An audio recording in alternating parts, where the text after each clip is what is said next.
Selamat datang kembali ya di pembahasan mendalam kita.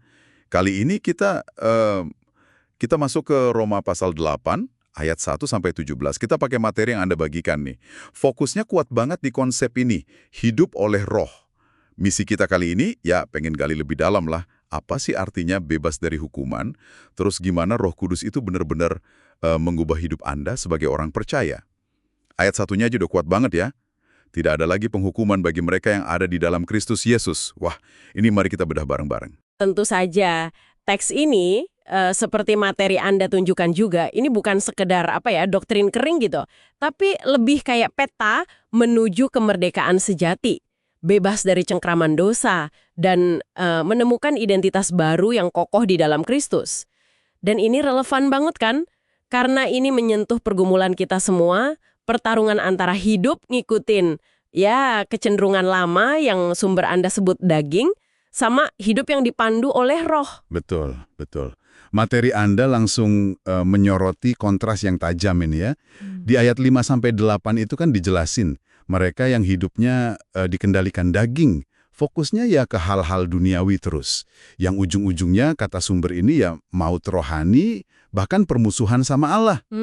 Iya. Sebaliknya, hidup yang dipimpin roh itu malah menghasilkan kehidupan sejati dan damai sejahtera. Itu ayat 6 kan. Nah, bisa dijelasin lebih dalam nggak keinginan daging yang dimaksud sumber ini itu apa sih sebenarnya? Ke kejatuhan Adam. Akibatnya seluruh manusia itu mewarisi kondisi berdosa. Materi ini ngutip Agustinus, menyebut kondisi awal ini non posse, non peccare. Artinya, secara dasar nggak mampu untuk nggak berdosa. Itu natur lama kita yang emang bawaannya memberontak sama Allah dan nggak sanggup nurutin maunya Dia. Makanya, seperti ditekankan di ayat 3, hukum Taurat aja, meskipun itu baik tetap nggak cukup kuat. Kenapa? Ya karena dilemahkan oleh natur daging ini. Nah, ini dia nih titik baliknya. Sumber Anda akan menekankan gimana Allah sendiri turun tangan mengatasi ketidakberdayaan kita ini. Dia mengutus anaknya sendiri, Yesus, dalam wujud manusia biasa, untuk secara definitif menghukum dosa itu sendiri. Itu di ayat 3 kan? Luar biasa. Jadi tuntutan kebenaran hukum Taurat itu sekarang bisa dipenuhi dalam diri kita, tapi bukan karena kuat kita ya. Bukan. Tapi karena kita hidup dipandu oleh roh. Itu ayat 4. Nah, gimana ini nyambungnya langsung ke janji tidak ada penghukuman di ayat pertama tadi? Nah, koneksinya itu sangat langsung. Sangat jelas. Karena Kristus sudah nanggung semua hukuman dosa, menggantikan kita, maka Anda yang percaya padanya, itu dinyatakan bebas. Bebas sepenuhnya di hadapan Allah. Materi Anda juga negesin, ini bukan hasil usaha kita, bukan karena kita baik, sama sekali bukan. Ini murni anugerah, sola gratia, yang kita terima cuma lewat iman, sola fide. Nah, disinilah peran Roh Kudus jadi sentral banget. Dia yang membebaskan Anda dari siklus dosa dan kematian, itu ayat 2. Dia kasih hidup baru, kayak kelahiran ulang rohani gitu. Dan yang paling penting, dia sekarang tinggal di dalam diri Anda sebagai orang percaya. Ayat 9-11 itu. Wah, ini membawa kita ke perubahan identitas yang fundamental ya. Ini juga dibahas di materi Anda. Kita bukan lagi budak dosa, gitu kan, hidup dalam ketakutan, tapi secara luar biasa kita diangkat jadi anak Allah. Hidup kita dipimpin oleh roh, itu ayat 14. Kita terima roh yang menjadikan kamu anak Allah. Jadi kita punya keberanian keintiman untuk berseru, ya Abba, ya Bapa. Ayat 15. Wow, ini bukan sekedar gelar ya, tapi realitas hubungan baru. Tepat sekali, status baru ini menurut sumber Anda yang merujuk lagi ke Agustinus ini sebuah revolusi. Dari kondisi tadi tidak mampu tidak berdosa, menjadi posse non peccare. Artinya dimampukan untuk tidak berdosa. Tapi penting dicatat nih, ini bukan berarti kita langsung sempurna ya. Perjuangan ngelawan dosa atau proses pengudusan itu seumur hidup.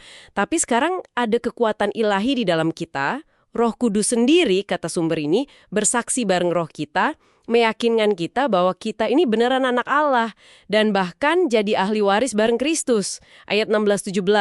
Ini sumber kepastian iman kita dan hubungan pribadi yang hangat dengan Bapa. Tapi sumber Anda juga realistis banget ya. Ada panggilan di ayat 13 itu untuk secara aktif oleh roh mematikan perbuatan-perbuatan tubuhmu. Bahkan status sebagai ahli waris pun di ayat 17 terkait dengan kesediaan untuk menderita bersama-sama dengan dia. Gimana kita memahami dan menjalani panggilan yang ya kedengarannya agak berat ini? Kuncinya seperti yang ditekankan materi Anda lagi, itu ketergantungan penuh sama Roh Kudus. Ini bukan soal berjuang pakai kekuatan sendiri, sama sekali bukan. Tapi lebih ke sebuah pilihan sadar terus-menerus untuk hidup selaras sama pimpinan roh. Ini butuh tindakan nyata, kayak merenungkan firman Tuhan, terus secara aktif mengizinkan Roh Kudus ngasih kita kekuatan buat ngelawan dorongan-dorongan daging itu. Ini respons yang wajar sih, yang ngalir dari siapa Anda sekarang. Anak Allah yang udah merdeka. Oke, jadi kalau kita rangkum ya dari pembahasan kita soal Roma 8 ayat 1-17 ini, berdasarkan materi Anda, ada kebebasan total dari penghukuman buat Anda yang bersatu dengan Kristus. Panggilan hidup Anda itu bukan lagi ikutin pola lama si daging, tapi hidup secara dinamis oleh pimpinan Roh Kudus.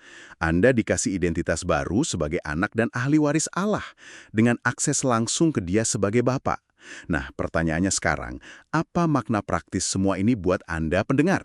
Ya, ini mungkin jadi pertanyaan reflektif yang bisa Anda bawa pulang ya, mengingat Anda ini anak Allah yang dikasihi, yang dibebaskan oleh roh, bukan lagi budak dosa seperti yang dijelaskan materi tadi, gimana Anda akan secara sadar, secara aktif memilih untuk menyelaraskan pikiran Anda, perkataan Anda, tindakan Anda dengan pimpinan Roh Kudus. Hari ini, bukan cuma paham konsepnya doang, tapi benar-benar menghidupinya dalam keputusan-keputusan kecil sehari-hari. Pilihan itu yakini ada di tangan Anda.